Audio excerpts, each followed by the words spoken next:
Ladies and gentlemen, share this segment everywhere. It's very important.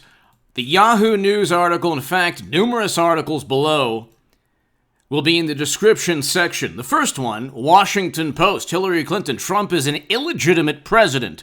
That doesn't sound like much of a concession. Then, the New York Times, why Stacey Abrams is still saying she won. New York Times, doesn't sound like much of a concession there, does it? No. Then Yahoo News, Trump said, okay, so hold on, we'll get to that in a second, but then Yahoo, why Stacey Abrams still won't concede. Okay, September 15th, 2019. Okay, and despite acknowledging Kemp as the legal victor, Abrams has refused to officially concede the election, about a year into Kemp's tenure. Okay.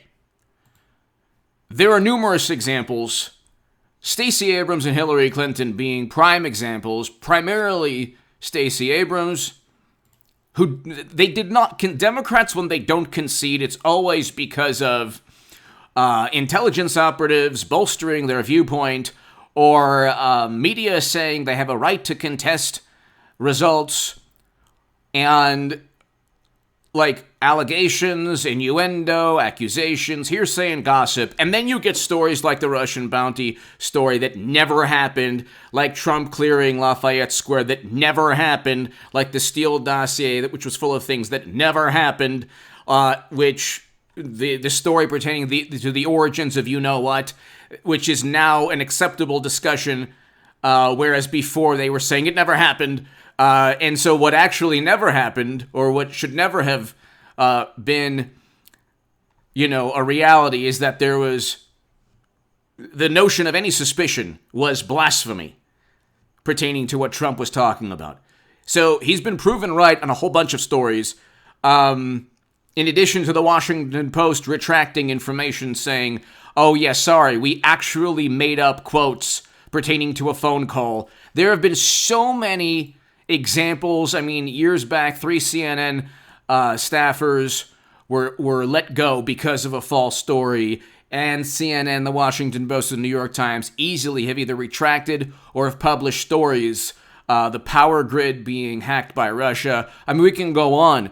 At least 10 to 12 to at least 10 I can name off the top of my head right now.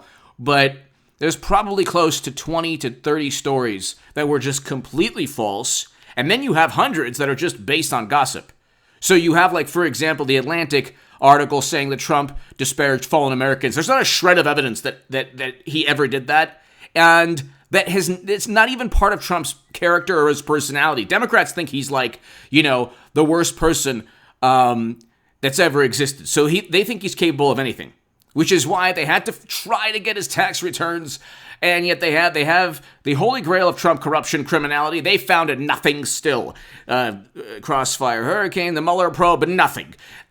They're so flabbergasted that Trump hasn't been indicted because they haven't found anything he's done. It's not like he had private servers with top secret intel. With top secret intelligence on private servers for 4 years. They just think it's okay to hide communication, which is what our lovely Madam Secretary was able to get away with. But you look, ladies and gentlemen, and here's an article. Now take this in context. President Biden will remain president until 2024. Anyone telling you differently is wrong, or even worse, potentially spreading a nonsensical, irrational, counterproductive viewpoint or theory.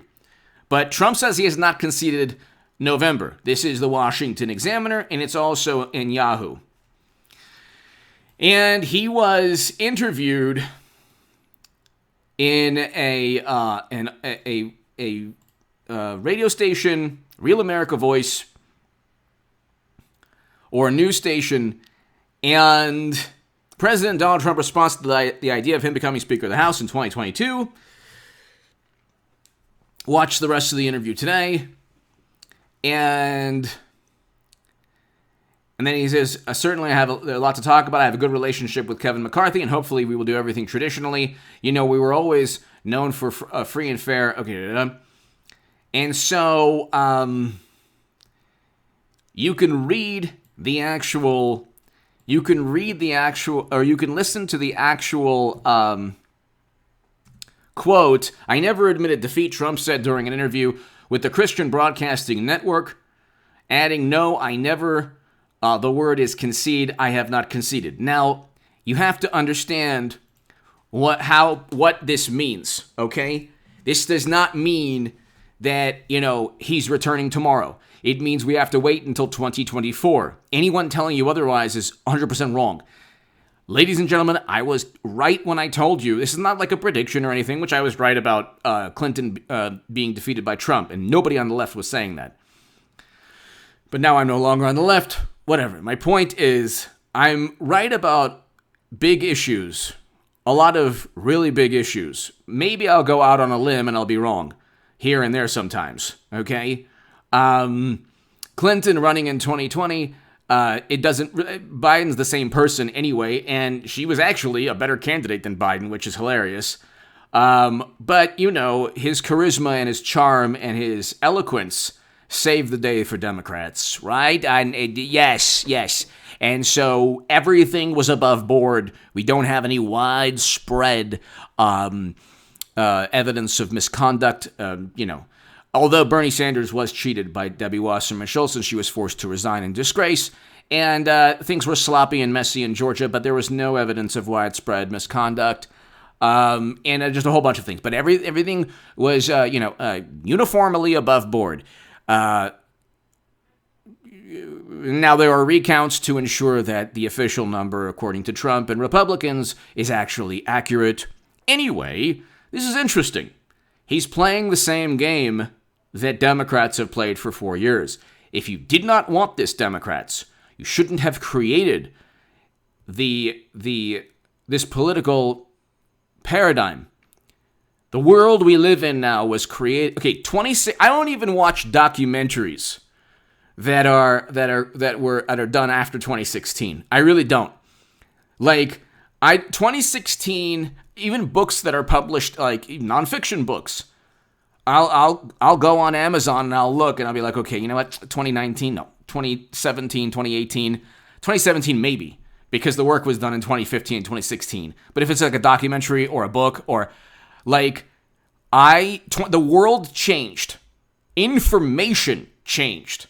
The way even nonfiction is written, the way society functions in terms of this public relations and the monstrosity that we live in. After 2016, media, Hollywood,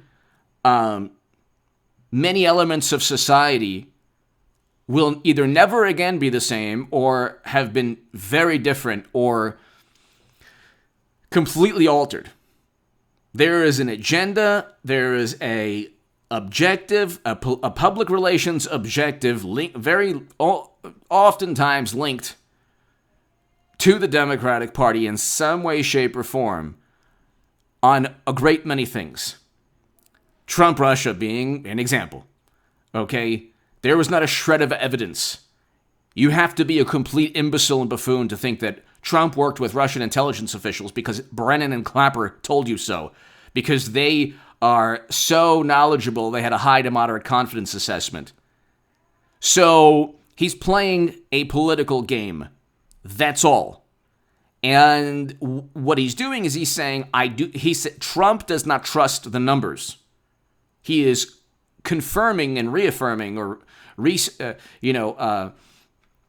stating once again he does not trust the numbers. He doesn't trust the official tally sum total.